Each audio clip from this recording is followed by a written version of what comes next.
York. My name is Maria, and I am from Spain. I came to New York to learn English. I was excited, but also nervous.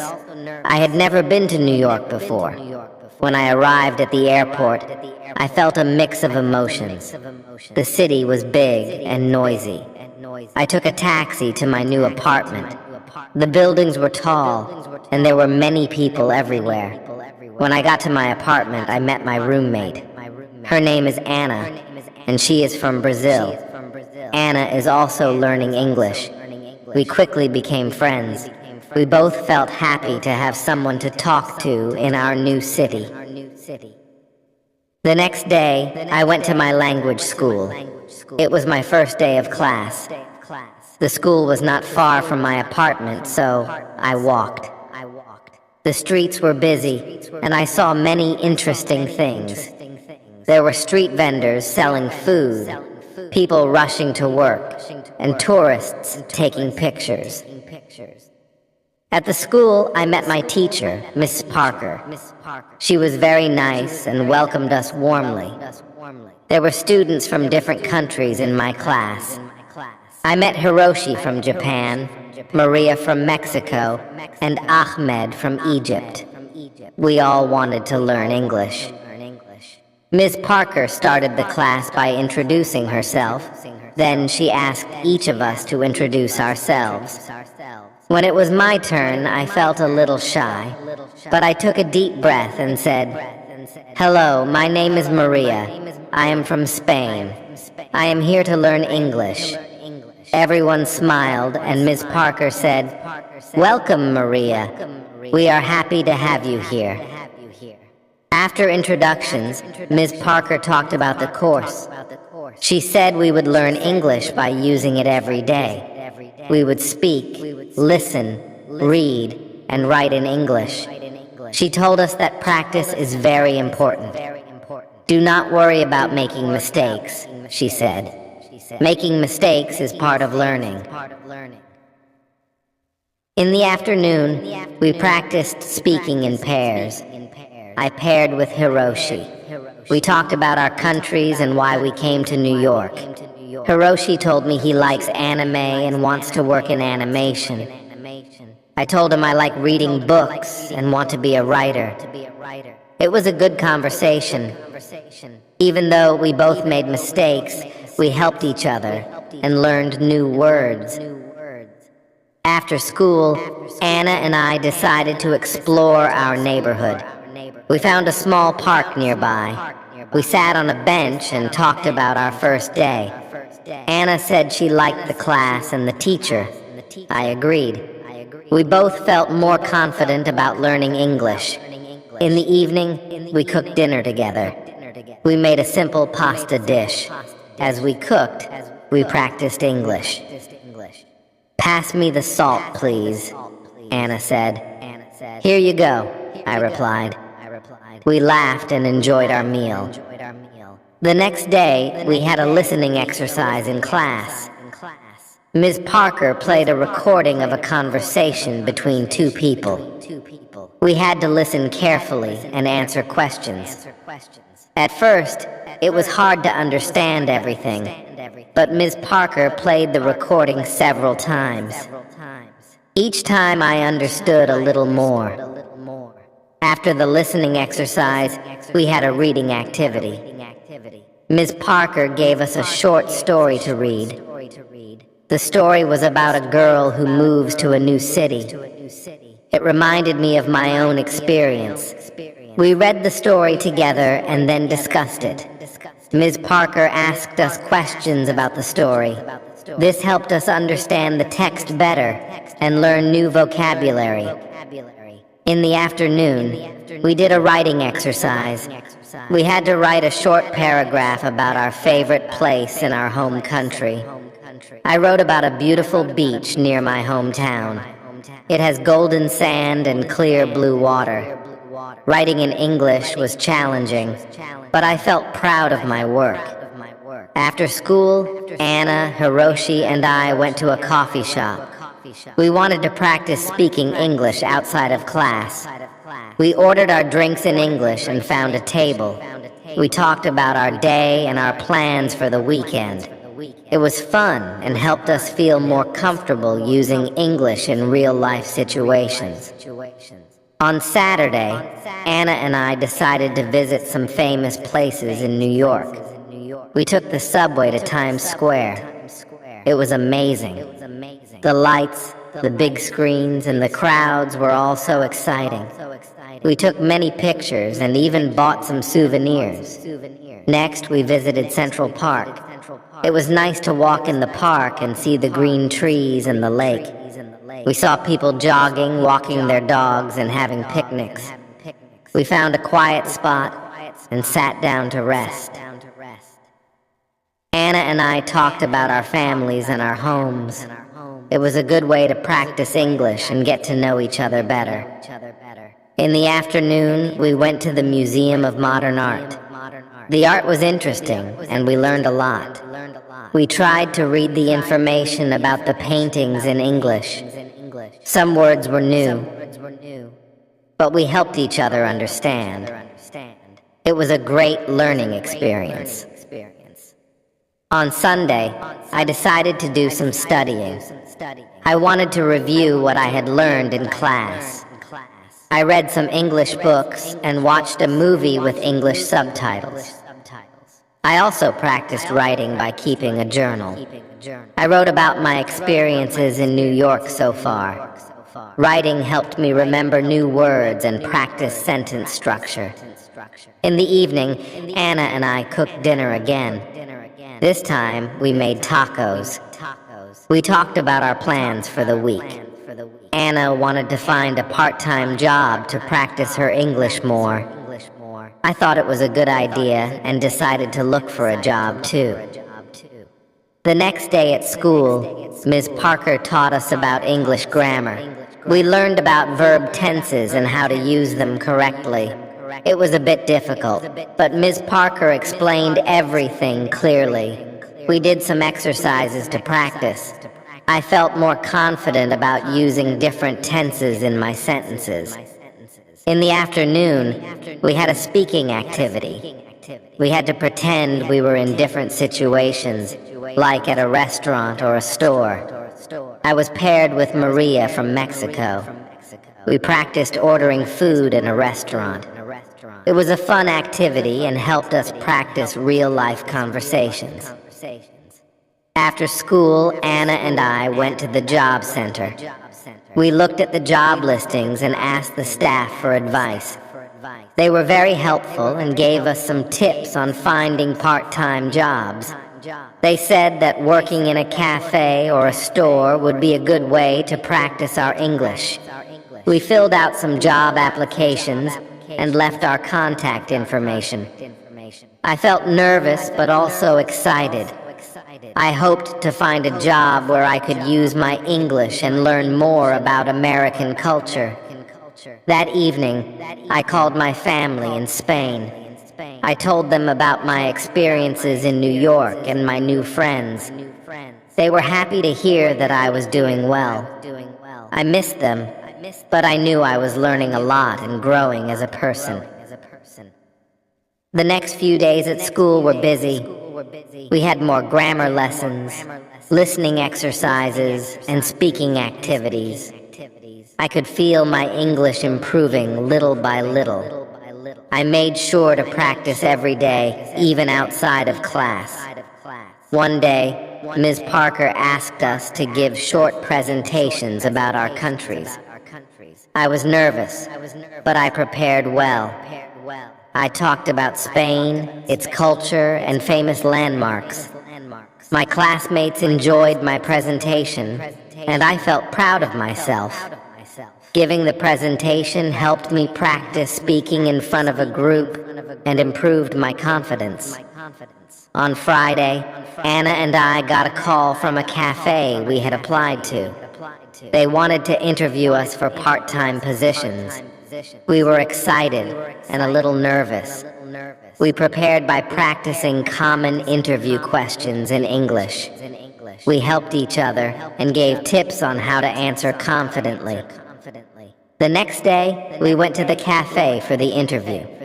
The manager, Lucy, was very kind. She asked us about our previous experience and why we wanted to work at the cafe. I explained that I wanted to improve my English and learn more about American culture. Anna said the same. Lucy appreciated our honesty and enthusiasm. She decided to give us a chance. She offered us a trial period to see how we would do. Anna and I were thrilled. We thanked Lucy and agreed to start the following week. That evening, we celebrated our success. We cooked a special dinner and invited Hiroshi and Maria from our class. We talked about our new jobs and our experiences in New York. It was a fun and relaxing evening. As I went to bed that night, I felt grateful for the opportunities I had. New York was a big and busy city, but it was also full of chances to learn and grow. I knew there would be challenges ahead, but I was ready to face them with a positive attitude and a smile. My journey in New York was just beginning. I was excited to see what the future held and how much more I could learn and achieve. With my friends by my side and my determination to succeed, I knew I could make the most of my time in this amazing city. Part 2. Starting a new job. On Monday, Anna and I started our new jobs at the cafe. We were both excited and a bit nervous. The cafe was cozy and had a friendly atmosphere. It was located in a busy part of the city, so there were always many customers. We met Lucy, the manager, and she introduced us to our new colleagues. They were all very nice and welcoming. Lucy showed us around the cafe and explained our tasks. We would take orders, make drinks, serve food, and clean tables. It sounded simple, but I knew it would be a good way to practice English. Lucy also told us that we would have a short training session to learn how to use the cash register and the coffee machines. During the training, we practiced taking orders and making drinks. At first, it was challenging to remember everything, especially the different types of coffee. But Lucy was patient and helped us whenever we made mistakes. Anna and I practiced together, and soon we felt more confident. After the training, it was time for our first real shift. I was nervous, but I took a deep breath and reminded myself to stay calm. My first customer was a friendly woman who ordered a latte and a croissant. I took her order and repeated it to make sure I got it right. She smiled and said, "Yes, that's correct." I felt relieved. As the day went on, I took more orders and became more comfortable. I made some mistakes, like forgetting to add sugar to a coffee, but the customers were understanding. I apologized and quickly fixed the mistakes. Each interaction was a chance to practice my English and learn new words. Anna and I worked well together. When one of us was busy, the other would help out. We communicated in English even when we were talking to each other. This helped us improve our language skills and become more confident. By the end of the day, we were tired but happy. We had survived our first day at the cafe. That evening, we talked about our experiences at the cafe. Anna said she enjoyed talking to the customers and learning new things. I agreed. Working at the cafe was a great way to practice English in a real-life setting. We also appreciated the support from our colleagues and Lucy. The next day, I had my English class in the morning. Ms. Parker started the lesson with a vocabulary exercise. She gave us a list of new words and asked us to write sentences using them. This exercise helped me learn new words and how to use them in context. I felt that my vocabulary was improving every day. After the vocabulary exercise, we had a listening activity. Ms. Parker played a recording of a conversation between two people. We had to listen carefully and answer questions about the conversation. I found it easier to understand the recording than before. My listening skills were getting better. In the afternoon, we had a group discussion. Ms. Parker gave us a topic to talk about, our favorite books. I talked about a book I read in Spain called La Sombra del Viento by Carlos Ruiz Zafón. I explained why I liked the book and what it was about. My classmates also shared their favorite books.